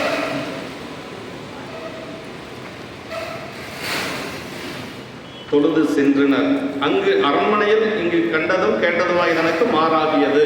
கேட்கறது ஒன்று அதான், அதனால தான் சொல்லுவாங்க, கண்ணால் பார்க்கறதும் போய் காதால் கேட்கறதும் போய் தீர விசாரிப்பதே மெய் அப்படின்னு சொல்லுவாங்க. அப்படின்னா கேட்டது தான் அவர், ஆனால் கேட்டது சரியான கேள்வி இல்லை இல்லைங்களா? அதனால் வந்து எதுவுமே வந்து விசாரிச்சாதான் நமக்கு உண்மை என்னங்கிறது தெரியும். அது கிடக்க சேனையும் தாமும் அங்கே வர நேர்ந்தது பிழைப்பட்ட கேள்வியால் ஆகியது என்று அன்பர்வாள் தமது பிழையை உணர்த்தும் பொறுப்பு. அதாவது அவர் என்ன நினைச்சக்கூடாதான், யார் எரிபத்த நாயனார் இவ்வளவு பெரிய சேனையோடு வந்து நிற்கிறாரு அப்படின்னு சொல்லி நினைச்சக்கூடாதான். சேனை வந்ததுக்கு காரணம் அங்கே கேட்டது வேற, அதனால தான் சேனையெல்லாம் கூட வந்தது. இப்படி ஒரு அடியார் தான் செஞ்சிருந்தா சேனையெல்லாம் அங்கேயே நிறுத்திட்டு தனியாக அவர் மட்டும் வந்திருப்பார். அது அவருக்கு தெரியணுமா, எரிபத்த நாயனாருக்கு அது தெரியணுமா. அதனால் அங்கே கேட்டது ஒன்று, இங்கே நடந்தது ஒன்று என்று சொல்லி சொல்கிறார். களிற்றின் குற்றம் இங்கு பட்டார்கள் பட்டதற்கு குற்றமே காரணமாயின் களிற்றினை எரிய காரணமிராது என்ற அனுமானம் பற்றி களிர் குற்றம் செய்தது உண்டு என அரசர் உட்கொண்டு கூறியதாம். அது யானை மேலே தான் குற்றம் இருக்குது அப்படிங்கிறதுல புகழ்ச்சோழர் உறுதியாக இருக்கு. போதுமோ தான் என்கொளோ பிழை என்று சொல்லி என்றென்று அதனை அறியலுற்ற அரசர் நேர்ந்த பிழை ஆதியான அன்பர்வால் வினவாது எரிந்தது போதுமோ தான் அருள் செய்யும் என்று சொல்லி சொல்றார். தொழுது சென்றதும் அருள் செய்யும் என்றதும் நின்றதும் பெரியோர் திரும்ப ஒழுக்க முறையினர். இப்படி வணங்கி கொண்டே சென்றது, அவர் முன்னாடி போய் வணங்கி நின்றது, இதெல்லாம் பெரியவங்கள் வந்து நம்ம எப்படி வணங்கணும், எப்படி அவங்ககிட்ட பணிவாக நிற்கணும் அப்படிங்கிறதுக்கு இதெல்லாம் வந்து ஒரு முறை அப்படின்னு சொல்லி சொல்கிறார். மன்னவன் தன்னை நோக்கி வானவர் ஈசர் நேசர் சென்னியில் துங்கவேலம் சிவகாமி ஆண்டார் கொய்து பன்னகா வரணச் சாத்தத் கொடுவரும் பள்ளித்தாமன் தன்னை முன் பறித்து சிந்த தரைப்பட துணித்து வீழ்ந்தேன். என்ன நடந்தது அப்படிங்கிறது சொல்கிறார். சிவகாமி ஆண்டார் மலரை திருப்பள்ளி தாமத்துக்கு எடுத்து கொண்டு வருகின்ற பொழுது இந்த யானை வந்து அந்த மலரை பறித்து கீழே சிந்தியது. அதனால் வந்து யானை இது மாதிரி செய்தேன் என்று சொல்லி தரைப்பட துணித்து வீழ்த்தேன் என்று சொல்லி இந்த இடத்துல சொல்கிறார். எரிபத்த நாயனார் என்ன நடந்ததோ அதை சொல்கிறார். வானவர் ஈசர்னார். வானவர் ஈசர்னார் தேவருக்கெல்லாம் பெரியவராகிய மாதேவர். மாணவர்னா தேவர்கள், அவங்களுக்கெல்லாம் தலைவராக இருக்கக்கூடிய சிவபெருமான் என்று சொல்லி சொல்கிறார். யாதோர் தேவர் எனப்படுவார்களெல்லாம் மாதேவனெல்லாம் தேவர் மற்றில்லை அப்ப தேவாரங்க. எல்லா தேவர் தேவர் தேவர்னு தன்னை சொல்லிக் கொள்ளுகின்றவர்களுக்கெல்லாம் பெரிய தேவர் யாரு? சிவபெருமான் அல்லாது வேறு யாரும் இல்லை என்று சொல்லி சொல்றாரு. நேசர் அவர்பால் அன்பு வைத்தவர். நேசம்னா அன்புங்க. ஆமாம், அதான் அப்படி வானவர் ஈசர் நேசர் அப்படின்னா பெருமான் மேலே அன்புடையவர் என்று சொல்லி பொருளுங்க. சென்னி சோழர்களது மரபுக்குரிய பெயர். சோழர்களுக்கு வந்தது வழி வழியாக சிவனடி சென்னி சேர்த்திய மரபில் என்று சொல்லி சொல்லுவாங்க. சென்னி வளர் மதியணிந்த சிலம்பணி சேவடியாக மன்னிய சைவத்துடன் வழிவந்த குடிவளவர் என்று சொல்லி பல இடங்களில் சொல்லப்பட்டிருக்கு. சோழர்களுக்கு என்னென்ன பேர்னா தென்னவன்னா பாண்டியன், தென்னவனுக்கு தென்னவன், பாண்டியன், மீனவன், இதெல்லாம் பாண்டியர்களுக்கு. சென்னி, வளவர், சோழர், செம்பியன் எல்லாம் சோழர்களுக்கு உண்டாக சோழர்களை குறிக்கக்கூடிய இந்த நாலு சொல்லு. சென்னின்னா சோழர், வளவர்னாலும் சோழர் தான், சோழர்னாலும் சோழர் தான், செம்பியன் அப்படின்னாலும் சோழர் தாங்க. பாண்டியர்களை குறிக்கக்கூடியது தென்னவன், பாண்டியன், மீனவன், இதெல்லாம் வந்து தமிழில் அங்கங்கே நமக்கு ஒவ்வொரு இடத்துலையும் ஒவ்வொரு மாதிரி வரும். சென்னி அப்படிங்கிறது சோழருக்குள்ளே மரபு பெயர். பன்னகா பரணர் அப்படின்னா பன்னகம்னா பாம்பு, பாம்பு மாலை அணிந்த சிவபெருமான் என்று சொல்லி பொருளுங்க. ஆரமாவது நாகமோ சொல்லும் என்று சொல்லி பைஞ்சலி தேவாரத்தில் சொல்கிறாருங்க. நான் அம்மையார் மட்டும் அதெல்லாம் வேண்டாம் அப்படின்னு சொல்லுவாங்க. பக்கத்தில் ஒரு பொண்ணு இருக்கிறா, பயந்துக்குவா, இந்த பாம்பு என்னைக்காவது ஒரு நாள் உங்கள்கிட்ட இருந்து அப்படியே அந்த பெண்கிட்ட போய் அந்த பெண்ணுக்கு ஏதாவது ஆயிரத்துன்னு என்ன செய்கிறது, அதெல்லாம் அணியாது அப்படின்னு சொல்லி அற்புத திருவந்தாதியில் காரைக்கால் அம்மையார், ஆமாம் அது அம்மா இல்லையா, அதனால் வந்து அதெல்லாம் வேண்டாம் அப்படின்னு சொல்லுவாங்க. தரைப்பட துணிந்து அபராதம் செய்த அதன் துதிக்கை துணிப்பட்டு கீழே விழுகுமாறு மாதங்கம் தீங்கு செய்ய வருவதிக்காரராமும் மீதங்கு கடவுவாரும் விளக்கிடாதொழிந்து பட்டார் ஈதங்கு நிகழ்ந்ததென்றார் எரிபத்தர் என்ன அஞ்சி பாதங்கள் முறையால் தாழ்ந்து பருவரை தடந்தோல் மன்னன் அப்படி திருவடியில் விழுந்து அவர் வந்து பேசுகிறார். யானை மாதங்கம் தீங்கு செய்யனர், அதாவது யானை தீங்கு செய்யவும் அதனோடு வருகின்ற குத்துக்கால் பாகர்களும் அதனை மேற்கொண்டு செலுத்தும் பாகர்களும் அது தீங்கு செய்த காலத்தில் அதனை விளக்காத ஒளிந்தமையால் இறந்து பட்டார். யானையை வந்து மலரை பறித்து கீழே செஞ்சதுனால வீழ்த்தினோம், அதை தடுக்க வர முடியாத பாகர்களையும் வீழ்த்தினோம் என்று சொல்லி அவர் நடந்ததையெல்லாம் சொல்றார். இதுவே இங்கு நிகழ்ந்தது. அவர் அவ்வாறு சொல்லவே மலை போன்ற தடந்தோல்களுடைய அரசர் அஞ்சி அவரது பாதங்களிலும் முறைப்படி வணங்கி இதை கேட்ட உடனே மீண்டும் அவர் திருவடியில் விழுந்து வணங்குறார்.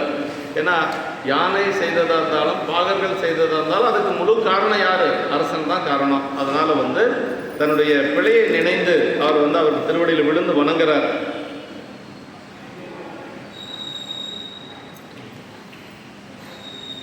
மீதங்கு கடவுவார் என்று யானை மேலிருந்து செலுத்தும் பாகர்கள் விளக்கிடாதொழிந்து அஞ்சின சிவ அபராதமும் அடியார்பால் அபராதம் நேர்ந்ததற்கு பயந்து முன்னரும் பிழை என்று அஞ்சி என்று சொல்லி அவருடைய பாதங்களை முறையால் தாழ்ந்து எரிபத்தரு திருவடியில் விதிப்படி வீழ்ந்து வணங்கி அப்படி நிற்கிற பருவரை தடந்தோல் என்று சொல்லி, அதாவது பருவரை என்றும் பணிவு ரொம்ப சிறப்பாய் வேண்டப்படுவதால் பருவரை என்றும் தடம் என்றும் உண்மையோடு அடைமொழி சொல்லி இந்த இடத்துல சொல்கிறாருங்க.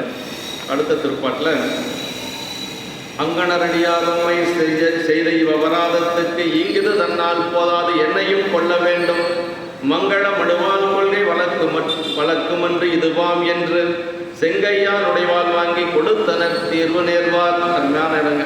அவர் என்ன அரசர் என்ன சொல்றார் அப்படின்னா, இப்படி செய்ததுக்கு இது மட்டும் போதாது, என்னையும் நீங்கள் கொல்லணும். அப்படி என்னை கொல்றதுனாலும் நீங்கள் கையில் வச்சிருக்கக்கூடிய மலு அடியார்களை காப்பாற்றுறதுக்காக நீங்கள் வச்சிருக்கிறீங்க, அடியார்களுக்கு பணி செய்கிறதுக்கு. ஆனால் அதில் கொல்லக்கூடிய அளவுக்கு எனக்கு தகுதி இல்லை. ஏன்னா நீங்கள் நினைக்கிற மாதிரி ஒரு பெரிய அடியார் நான் இல்லை. புகழ்ச்சோழர் சொல்கிறார், அப்படி அதுக்கு தகுதி இல்லை, என்னுடைய வாளால் நீங்கள் என்னை கொல்லுங்க என்று சொல்லி தன்னுடைய வாளை உருவி கொடுக்குறேன். இதுதான் இந்த இடத்துல அருமையான இடம். அங்கணரடியார் நம்மை செய்த அபராதத்துக்கு ஈங்குது தன்னால் போதாது என்னையும் கொள்ள வேண்டும் அப்படின்னார். இறைவனிடத்தும் அவன் அடியார்களிடத்தும் செய்த இந்த அபச்சாரத்துக்கு இது மட்டும் போதாது என்னையும் கொள்ள வேண்டும். அப்படி தேவரினது மங்களம் அடுப்பால் கொள்ளி வழக்கம் அன்றுனர். தேவரினது மங்களம் பொருந்திய மறுவாயத்தினாலே கொள்ளுதல் பொருத்தம் அன்று, இது அதற்கு தக்கது என்று தீர்வினை நேர்வாராய் செவ்விய கையினாலே தமது உடைவாளை உருவி அவர் கையில் கொடுத்தார். தன்னுடைய உடைவாளை உருவி அவர் கையில் கொடுக்கிறார். இந்த வாளால் என்னை நீங்கள் கொல்லணும் என்று சொல்லி அப்படி உருவி கொடுக்கிறார். அங்கணர் அடியார் தம்மையினர், அவருடைய அங்கணர் தம்மையும் அடியார் தம்மையும். அங்கணர்னா சிவபெருமான் அங்கன்மையுடையவர் இல்லைங்களா. அங்கன்மைன்னு என்னன்னா அருள்தன்மை வாய்ந்த கண்கள். பெருமானுடைய கண்கள் எப்படின்னா அருள்தன்மை வாய்ந்த கண்கள்ங்க. ஆமாம், கணப்பநாயனோட மனத்தில் வருது, அங்கனர் கருணை கூர்ந்து அருள்திரு நோக்கம் எய்த தங்கிய பவத்தின் முன்னே சார்பு விட்டு அகல நீங்கின்னு சொல்வார். திங்கள் சேர் சடையாராமை சென்றவர் காணா முன்னே அங்கனர் கருணை கூர்ந்து அருள்திரு நோக்கம் எய்த. கணப்பநாயனார் போய் பார்க்கறதுக்கு முன்னாடி குடும்ப தேவரை வர பார்த்துறார். திங்கள் சேர் சடையாராமை சென்றவர் காணா முன்னே தினனார் ஒன்றும் பார்க்கல, ஆனால் சாமி வர பார்த்துறாரு. அப்படி பார்த்த உடனே என்னாச்சு அப்படின்னா, இதுவரைக்கும் எத்தனை பிறப்பெடுத்திருந்தாரோ அத்தனை பிறப்பினுடைய பாசமும் போயிடுச்சு. தங்கிய பவத்தின் முன்னே சார்பு விட்டு அகல நீங்கி இப்போ எப்படி இருக்கிறாரு, பொங்கிய ஒளியின் நிழல் பொறிவில் அனுபவமானார் அப்படின்ட்டு. அப்போவே எல்லாம் முடிஞ்சு போச்சு. அந்த பாசம் இது வரைக்கும் இருந்த பிறப்பினுடைய தொடர்ச்சி, எத்தனை பிறப்புல எவ்வளவு வினைகள் செஞ்சிருந்தாரோ அத்தனை முடிஞ்சு போச்சு. இப்போ முழுக்க அன்பு மட்டும்தான் இருக்குதான். அதான் அங்கணர் அப்படின்னா அருட்தன்மை வாய்ந்த கண்கள். பெருமானுடைய அந்த அருட்தன்மை வாய்ந்த கண்கள் நமக்கு மேலே படணுங்க. நம்ம எத்தனை முறை பெருமானை பார்த்தாலும் அதனால் ஒன்றும் ஆகிறதில்லை. சாமி ஒரு முறை நம்மளை பார்த்தாருன்னா போதும். அதுதான் இந்த இடத்துல அங்கணர் அப்படிங்கிறார். அங்கணர் தம்மையும் அடியார் தம்மையும் என்று சொல்கிறார். இது தன்னால் போதாது, இந்த அபராத தீர்வு பெற தேவரின் செய்த கண்டம் இத்தண்டம் போதியதன்று. அப்படின்னா அபராதம் பெரியது, நீங்கள் அளித்த தண்டனை ரொம்ப சின்னது அப்படிங்கிறது. ஒரு யானை பட்டத யானையை கொண்டாச்சு, 5 பாகர்களையும் இறந்து போயிட்டாங்க. ஆனாலும் அரசர் என்ன சொல்றார், புகழ்ச்சோழர் நடந்த அபராதம் ரொம்ப பெருசு, சிவ அபராதம். ஆனால் நீங்கள் கொடுத்த தண்டனை ரொம்ப சின்னது. இது மட்டும் போதாது, இதுக்கெல்லாம் யார் காரணம், நான் தான் காரணம். அதனால் என்னையும் நீங்கள் கொல்லணும் என்று சொல்கிறாருங்க. அது அப்படி இது தன்னால் இந்த அபராத தீர்வு பெற தேவன் என்று செய்த தண்டம் போதியது அன்று என்று சொல்லி இருக்கிறார். என்னையும் கொள்ள வேண்டும். சிவ அபராதம் விளைத்த யானையினையும் அதே மாதிரி அறியாம் பாகரையும் வைத்திருந்தமையால் இந்த அபச்சாரத்துக்கு தாமும் பொறுப்புள்ளவர் என்றமையாலே அதற்கு தீர்வாக தன்னையும் கொள்ள வேண்டும் என்றார். தாமே அரசரும் பேரடியாரும் ஆதலின் அடியார் நிலை நின்று குற்ற நிச்சயமும் அரசர் நிலை நின்று அந்த குற்றத்துக்கு தக்க தண்ட நிச்சயமும் தாமே வகுத்து இவர். அதாவது என்ன சொல்றாருன்னா, இப்போ நாங்கள் புகழ்ச்சோழரை பொறுத்த வரைக்கும் அரசர் மட்டும் அல்ல, அடியார். அப்போ அடியார் அப்படிங்கிறதுனால அதுக்கு என்ன தண்டனைங்கிறத அவரே சொல்றாரு. அரசங்கிறதுனால அடியார் அப்படிங்கிறதுனால அதாவது அடியார் நிலை நின்று குற்ற நிச்சயம், இதுக்கு காரணம் நான் தான்ங்கிற அந்த நிச்சயப்படுத்தி சொல்றாரு. அதுக்கு தண்டனை யார் கொடுக்கணும், அரசன் கொடுக்கணும். அதையும் அவரே சொல்லிடுறாரு, எனக்கு இந்த தண்டனை கொடுக்கணும், என்னையும் நீங்கள் கொல்ல வேண்டும் என்று சொல்லி அரசர் நிலையிலிருந்தும் பேசுகிறாரு, அடியார் நிலையிலிருந்தும் பேசுகிறார் புகழ்ச்சோழர். அக்குற்றத்துக்கு தக்க தண்ட நிச்சயமும் தாமே வகுத்து இவ்வாறு முடித்தனர். அதாவது கடைசியாக சரித நிறைவில் சொல்லுவார். என்ன சொல்கிறாருன்னா, புகழ்ச்சோழர் என்று சொல்லக்கூடிய அந்த அரச உருவத்துக்குள்ள இருந்தது முழுக்க முழுக்க அடியார் என்ற பண்பே இருந்தது அப்படின்னு சொல்லுவார். அரசருங்கிற பண்பாக கொஞ்சம் கூட இல்லை, அடியார் என்ற பண்பே நிறைந்திருந்தது என்று சொல்லி அந்த இடத்துல சொல்வார். இப்படி மங்கள மனுவாள் கொள்கை என்னையும் கொள்ள வேண்டும் என்று சொல்லி சொல்றார். மங்கள மனுவாள் கொள்கை வளர்க்கும் ஒன்று. நீங்கள் கையில் வச்சிருக்கக்கூடிய மனு என்னன்னா, அது ஏன் மங்கள மனுன்னு சொன்னார்? அடியார்களுக்கு பணி செய்வதற்காக வச்சிருக்கனால அது மங்கள மனு. மங்களமாம் திருவேடத்துடன் இவ்வகை முடிந்தீர் அப்படிம்பார். அப்போதி நாயனாருடைய குணத்தில் வருதுங்க. அதாவது அப்போதி நாயனார் வேறொருவர் பெயர் எழுதியதன் காரணம் என்ன அப்படின்னு சொல்லி சொன்ன உடனே அவருக்கு கோபம் வந்துடும். யாருக்கு? நாவுக்கரசு பெருமானை வேறொருவர் சொல்கிறதே நாவுக்கரசர் தான் சொல்கிறாரு. ஆனால் வந்தது நாவுக்கரசர் அவருக்கு தெரியாதனால தன்னுடைய குருநாதர் வேறொருவர்னு சொன்னதுனால கொஞ்சம் கோபம் வந்துடும். அப்போ தான் அவர் சொல்கிறாருங்க, என்ன சொல்கிறார்? மங்களமாம் திருவேடத்துடன் வகை முடிந்த நீர்தாம் யார்? நாவுக்கரசு பெருமான தெரியாதவங்க இந்த உலகத்தில் இருப்பாங்களா? பொங்கு கடல் கண்மிதப்பில் போந்தேறும் அவர் பெருமை அங்கணனார் புவனத்தில் அறியாதார் யார் வரும்? மங்களமாம் திருவேடத்துடன் இவ்வகை முடிந்தீர் நீர்தாம் யார் எங்குடையர் என்று சொல்லி கொஞ்சம் கோபம் வந்துடும். அக்க திருவேடத்தை மங்களமாம் திருவேடம் சொல்றார்.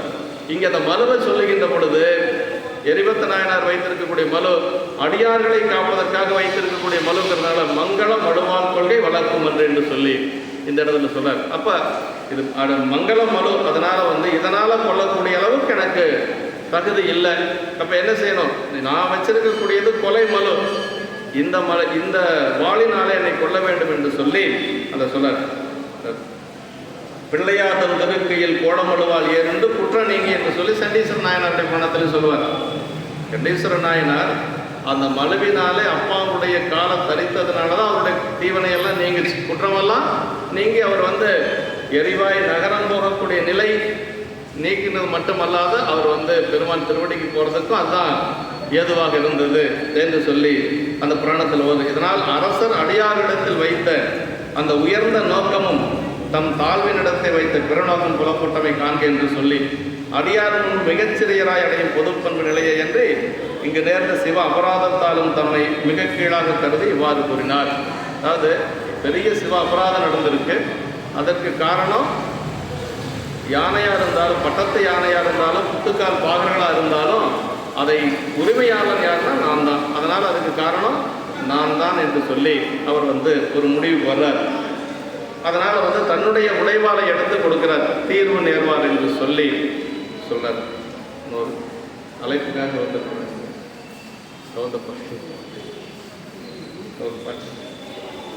பாட்டு பார்க்கலாம்.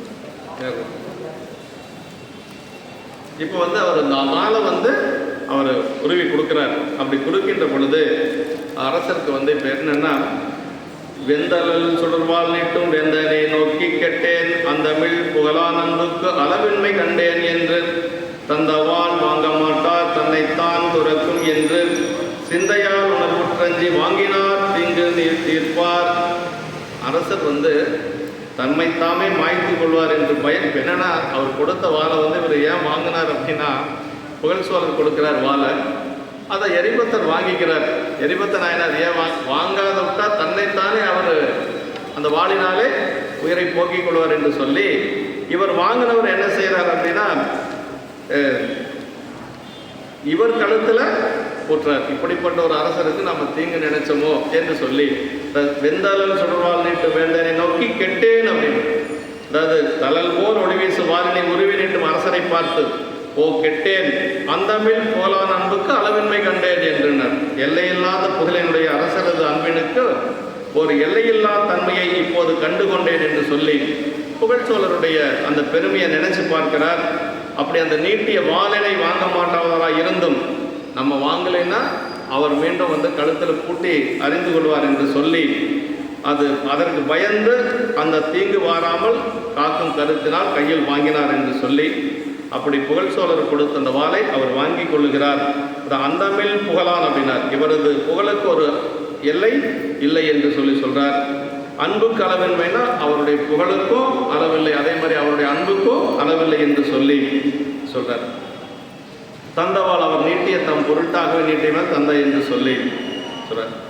அப்படி அன்பரிடத்து தம்மை போலவே அன்பு கொண்டார் அரசர் என்று எரிபத்திரன் எண்ணியதனையும் அதை பின்னாடி சரித நிறைவிலையும் சொல்லுவாருங்க. இவங்க ரெண்டு பேர்த்துக்குள்ள இருந்த அந்த அன்பை பற்றி சொல்லுகின்ற பொழுது சேக்கிழார் பெருமான் வந்து கடைசியாக சரித நிகழ்வுல சொல்லுவாருங்க.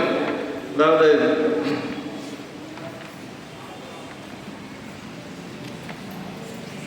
இவங்க ரெண்டு பேரும் ஒருத்தர் வைத்திருந்த அன்பை வந்து சிவபெருமானை தவிர யாராலையும் சொல்ல முடியாது என்று சொல்லுவார். ஆளுடை தொண்டர் செய்த ஆண்மையும் தன்னைக்குள்ள வாளினை கொடுத்து நின்ற வளவனார் பெருமைதானும் நாளும் மற்றவர்க்கு நல்கும் நண்பதாம் அழைக்கல் அன்றி நீளுமை தொண்டின் நேர்மை நினைக்கலார் அடக்க வல்லார் என்று சொல்லி கேட்பார். அதாவது இங்க ரெண்டு பேரும் ஆளுடை தொண்டர் செய்த ஆண்மை, யாரு எரிபத்த நாயனார் ஆளுடை தொண்டர் செய்த ஆண்மைங்கிறார். வாளினை கொடுத்து நின்ற வளவனார் பெருமைதான், தன்னுடைய வாளை உருவி தன்னை கொள்ளுவதற்கு கொடுத்த புகழ் சோழருடைய பெருமை. இவங்க ரெண்டு பேர்த்தோடைய அன்பு இருக்கு பாருங்க. இதை வந்து நாளும் மற்றவர்க்கு நல்கும், தினசரி எல்லாருக்கும் அருள் செய்யக்கூடிய பெருமானே நினைச்சா தவிர பெருமானை தவிர அவர் யாராலும் அளந்து சொல்ல முடியாது என்று சொல்லி நாளும் மற்றவர்க்கு நல்கும் நம்பர்தாம் அழைக்கல் அன்றி நீளும் இத்தொண்டின் நேர்மை நினைக்கலார் அளக்க வல்லார் என்று சொல்லி யாராலே முடியாது என்று சொல்லி இந்த சரித நிகழ்வுல சொல்வார். அது மாதிரி இங்கு வந்து அந்த வாளை அவர் வாங்கினதுக்கு என்ன காரணம்னா, நம்ம வாங்கலைன்னா அவர் தன்னைத்தானே துறந்து கொள்வார் என்று சொல்லி அந்த வாளை வாங்குறார் என்று சொல்லி தன்னைத்தான் துறக்கும் என்று சொல்லி இந்த பாடலில் சொல்றார். அப்படி இறைவனை அந்த காண பெற்றிருந்த ஒரு நிலையில் இங்கே அடியார்கிட்ட வந்து அவ்வளவு அன்போடு நின்றவர் நம்முடைய எரிபத்த நாயனர் என்று சொல்லி இந்த பாடலோடு இன்று நம்ம 43வது பாட்டு மறுபடியும் அடுத்த வாரம் அந்த 43வது பாடல் வந்து நம்ம சிந்திச்சுக்கலாம் என்று சொல்லி இதோடு நம்ம இங்கே நிறைவு செஞ்சுக்கலாம். கவுந்தப்பாடியிலிருந்து அடியார் பெருமக்கள் வந்திருக்கிறாங்க, அண்டமுடையாருடைய திருக்கோயிலிருந்து வந்திருக்கிறாங்க. அதாவது ஒரு தேர் செய்யப்பட்டிருக்கு தமிழகத்திலேயே 63 நாயன்மார்களுக்கு ஒரே தேர் 19-20 அடி உயரத்தில். எப்படி சாமிக்கெல்லாம் எல்லா பக்கமும் தேர் இருக்கு, அது மாதிரி அடியார் பெருமக்களுக்கு ஒரே தேர் 63 நாயன்மார்கள் அத்தனை பேரும் ஒரே தேரில் வச்சு அது வருகின்ற 4ஆம் தேதி அக்டோபர் 4ஆம் தேதி தேர் உற்சவம் நல்லா அருமையாக நல்லா ஒரு எழிலான ஒரு கோலத்தோட அந்த தேர் அமைய பெற்றிருக்கிறது. ஆதீனங்கள் எல்லாம் வர்றாங்க, தருமபுரம் ஆதீனமும் வர்றதுக்கு இசைவை தெரிவிச்சிருக்கிறாங்க. செங்கோல் ஆதீனம், துலாபூர் ஆதீனம், இப்படி நிறைய சன்னிதான பேரூர் ஆதீனம், செஞ்சேரிமலை ஆதீனம், அதே மாதிரி கௌமார மடம், திண்டுக்கல் ஆதீனம் என்று சொல்லி நிறைய பெரியவங்கள் எல்லாம் வராங்க. நம்ம திருக்கூட்டம் தான் இப்போ நம்முடைய தமிழகத்தில் ஒரு பழமையான திருக்கூட்டங்கிறனால நேரில் வந்து அழைக்கிறதுக்காக அன்பர்கள் எல்லாம் வந்திருக்கிறாங்க. அதனால் தலைவர் ஐயா அவர்கள்ட்ட வந்து அவங்க நிறைவு செஞ்சுக்கலாம். என்றும் இன்பம் பெருகு மேல்வினால் ஒன்று காலத்தில் உள்ளமும் மொங்கிட மன்றுடார் அடியார் வான்புகள் நின்றதெங்கும் நிலவில் உலகலாம் வான்முகில் வளாது பெய்க மலிவலம் சுரக்க மன்னன் பொன்முறை அரசு செய்க குறைவிலாது உயிர்கள் வாழ்க நான்மறை அரங்கல் ஒங்க நற்றவும் வெள்ளி கொள்க மேன்மைகள் சைவநீதி விளங்குக உலகமெல்லாம் மேன்மைகள் சைவநீதி விளங்குக உலகமெல்லாம் மேன்மைகள் சைவநீதி விளங்குக உலகம். ஐயோ